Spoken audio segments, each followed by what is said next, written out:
Hello guys, it's me Fancy and welcome.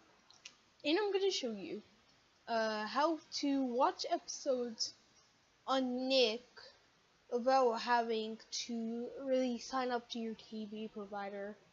It's actually really easy. So this will work only in the US. So if you don't live in the US, then you're gonna have to use a VPN. But you can easily get a VPN now. I'll link like one or two in the description below.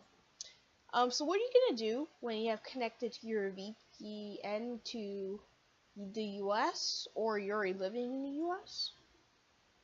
So you're gonna go to any show. I'm just gonna use SpongeBob as an example. Um, oh yeah, I'm just gonna sign out of it, to show that, picture that. So what you're gonna do is that you're gonna go into any video.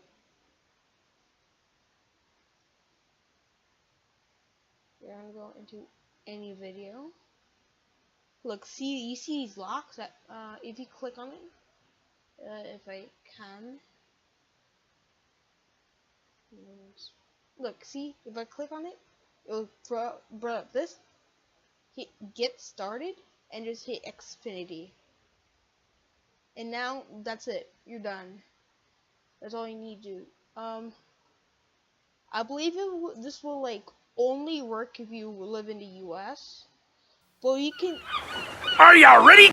You can easily bypass that by using a VPN. So that's how you get locked episodes, locked full episodes of in the Nick app or whatever, in the Nick website or app, without actually having to sign in and stuff. So I hope you guys like, share, subscribe, and bye.